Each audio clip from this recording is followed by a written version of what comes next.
Okay, in this video we're going to follow up on the horizontal circular motion demos that you guys have already done and try to apply some of the important concepts for both kinematics and dynamics for circular motion.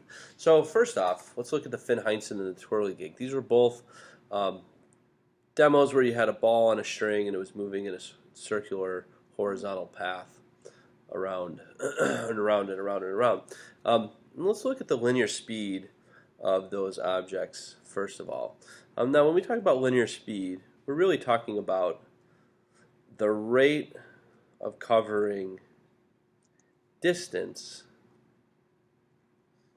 around a circle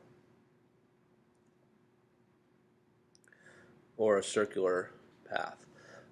So if a ball is moving around in a circular path, it's going to cover a certain amount of distance in a certain amount of time. And so we can determine that linear speed. Now, we can talk about this as an average, or we can say when we have uniform circular motion and our v is constant, so we're moving at a constant speed. Let's just take that scenario. When we have uniform circular motion, we're moving constant, then the circumference that the ball travels over the time it takes will be our linear speed. So in that case, the circumference, which is 2 pi times the radius, divided by the time it takes for one revolution, which from here on out will be capital T, which is the period. Now period will apply to any object or system of objects that is undergoing a repeated motion. So circular motion, period repeats itself, goes around and around and around, and the time for one revolution is the period. We'll take a pendulum, something in oscillating motion, or some mass on a spring that's going up and down, back and forth, back and forth. Those are also considered periodic motions, where the period will be the time for one complete cycle to go back and forth and back to where it started. So 2 pi r over t. Now, how is this related to linear velocity? Well, linear velocity is the vector form of linear speed. And at any given point, as an object goes around in its circular path, the linear velocity is directed tangential to the circle in the direction that it's moving. So v is always tangential to the circular path.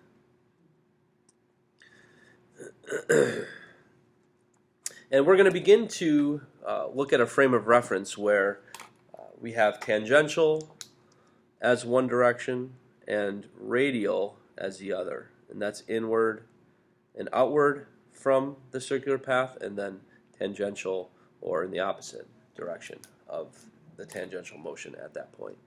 So all linear speed then is the magnitude of the linear velocity. Now, what direction this is? Tangential to the path. So what about angular velocity? Well, this is the Greek omega, and this is just the rate at which the angle changes over some period of time. And if we take the same scenario, uniform circular motion, sorry, some of this is a little bit off the screen. Let me refocus that.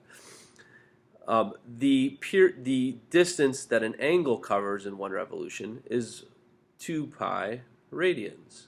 So our standard units for angle for any kind of angular quantity will be radians, because that's a ratio of the distance covered in the arc to the radius. So 2 pi radians over the period.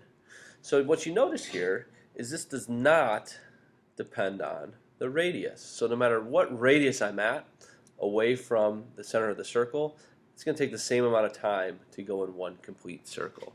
So how are these two quantities related? Well, I can get linear speed from angular speed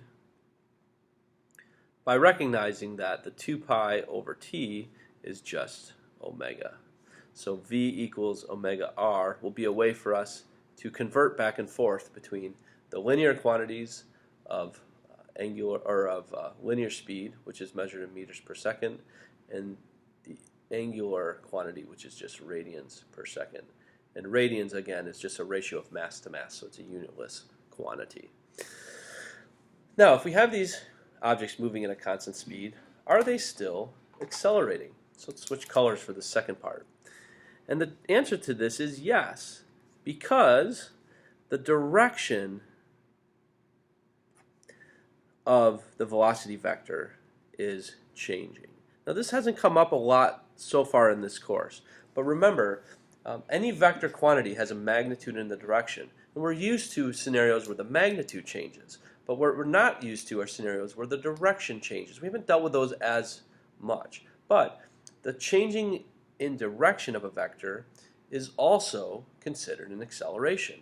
So if I have something moving in a circular path, so let's take the same object moving around and around and around. Now again, these are, I didn't tell you this off the bat, these are bird's eye view. So as if you're standing above looking down on the Horinzontal machine or the twirligig as it rotates around and around. The velocity at any point is tangential to the circle, but in order to change that velocity, you have to have a force inwards towards the center of the circle. So let me draw another one in here.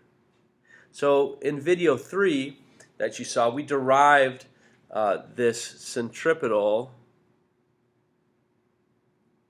acceleration. And what we saw is, as v changes from here to here, it has an inward acceleration towards the center of the circle. So at all points, anything moving in a circular path has a center seeking or centripetal acceleration that's towards the center of the circular path. And that's what the term centripetal means. It means center seeking. Okay? So this AC is strictly the acceleration due to the changing direction of the velocity vector.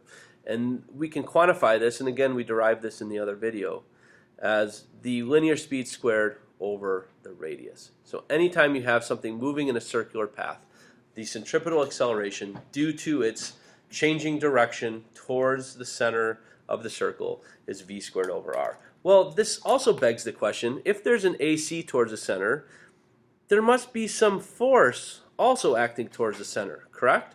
Like, anytime I have an acceleration, I have that due to a force. So we're going to start thinking about, well, what are some of those forces? So in the case of the twirligig and the Horinzontal machine, both of those forces were being pulled inward by tension. The tension in the string or the tension in the little rubber tubes. So this is a centripetal force because it's always towards the center of the circular path. So all objects moving in a circular path have some centripetal force pulling it towards the center, and we can say that the sum of the forces in the center direction is going to equal Newton's second law, mass times the centripetal acceleration. Now notice, this is a net force, the sum of the forces in the direction of the center of the circle. F sub c is not a force. We didn't create a new force. We just created a direction to define, as something moves in a circle, some force is present, always pulling that or pushing that object towards the center of the circle in the centripetal direction that's causing the centripetal acceleration. So because we know centripetal acceleration is proportional to v squared over r, we can say, and I'm going to write this over here, that all things moving in a circular path have some net force towards the center of the circle that's causing its velocity to change directions. We call that the centripetal acceleration, and we quantify that centripetal acceleration by the linear speed squared over the radius. So when we're doing dynamics with circular motion, we can use this expression of Newton's second law for solving systems where we have some center-seeking force, in this case a force of tension. It could be a normal force, it could be an applied force, it could be some other already existing force towards the center, and that's going to cause this change in direction, which we quantify as v squared over r. The last thing I will say is it's not a centrifugal force. The term centrifugal means away from the center, whereas centripetal is towards the center. So the centrifugal direction will be away from the center. There are times when we might have a centrifugal force, but in this case, the case of the tension with the Finheinz and the twirly, there's just a centripetal force towards the center. And we'll get into centrifugal a little bit later.